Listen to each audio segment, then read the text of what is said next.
Meditation is resonant. The practices cause sympathetic change within our bodies, within our mind. The practices are like striking a chord on a string in a musical instrument, and then the entire soundboard of that instrument picks up the harmonics, the overtone, the fundamental, and starts to vibrate in accordance.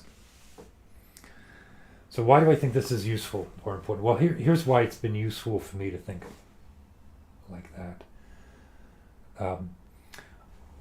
When we practice, particularly when we have visualization to think, to picture, to hold, but also when we are following any direction,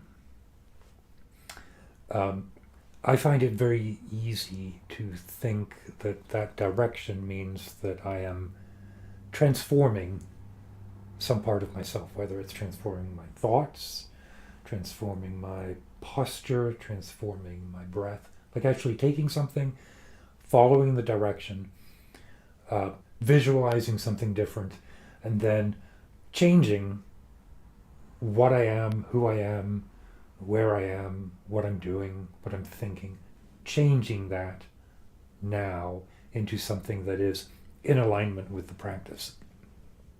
Okay.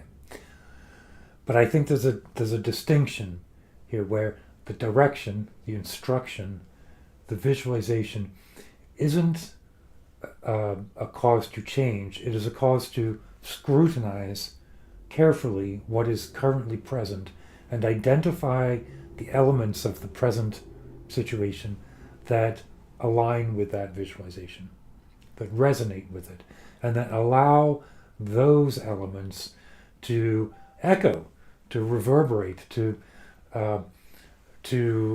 swell, to become the foreground.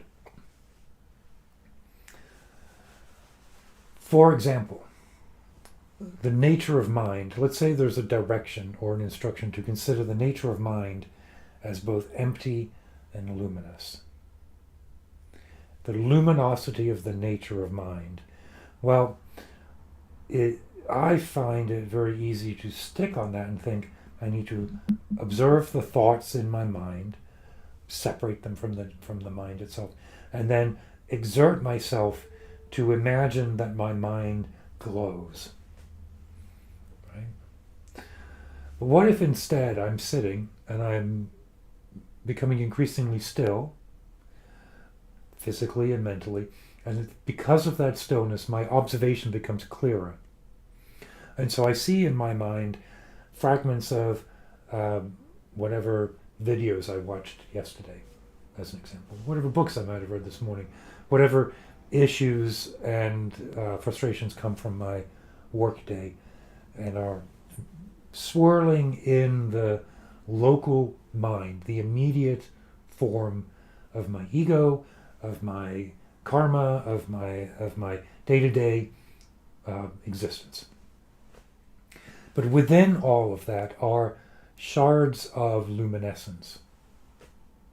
And the direction is to identify those shards and then identify with those shards and see what happens.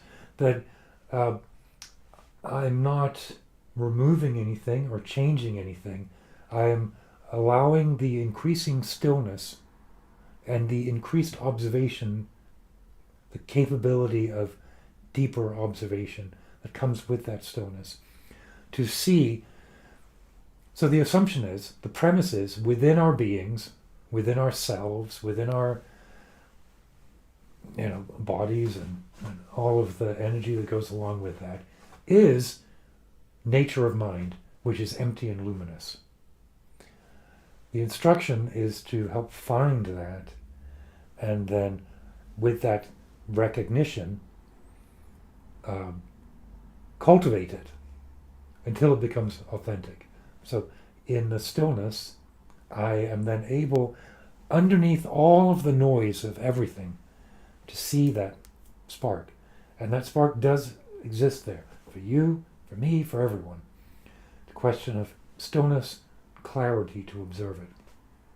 and then cultivation. And the imagery is what allows us to cultivate. I find it very powerful and very moving.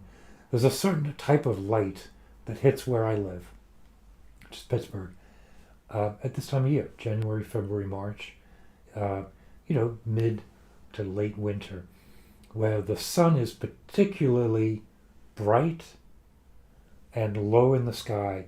It casts these sharp shadows, and every once in a while we have a crystalline blue day with the sun just right there.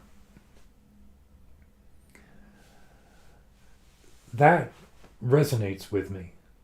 I don't expect to transform my being into that sun, but I do think that some parts of my being reflect that light,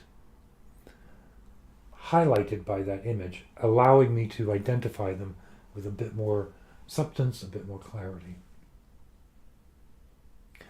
If there are clouds over it, like in the picture that I put up there, the image is even more powerful in some ways, because those clouds represent the obscurations of my karma, of my distraction, of my loss of mindfulness. I have walked with my dogs through the streets around here, through the neighborhood, on Saturday mornings with that sun, and it means the world to me. And it could be that it means a lot to you too. But there could be something else. It could be a sound, a piece of music, a voice.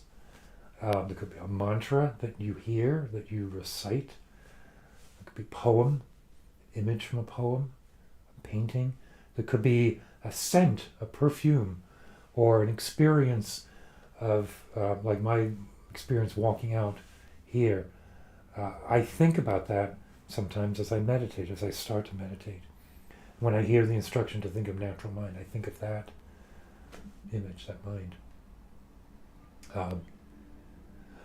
So look for those elements around you that resonate with the teaching, that then inspire the observation of the self, and use that to then cultivate what is already there.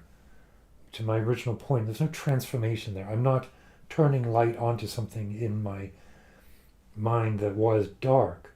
I am sifting through. Maybe another way to think about these images and these teachings is that it's like a sieve for very particular size, very particular shape. And you can sift through all of the phenomena, all of the sensations of the body, all of the thoughts, and sift them through this teaching. And the ones that remain are the parts of yourself that fit with that teaching, that resonate with the image. So look, I hope that this was helpful. I just took a quick break here. I was doing a bit of piano playing on a lunch break from my work. And if you have questions, drop a comment or criticism, concerns, up for those too. And with more of that, practice well, keep your wits about you.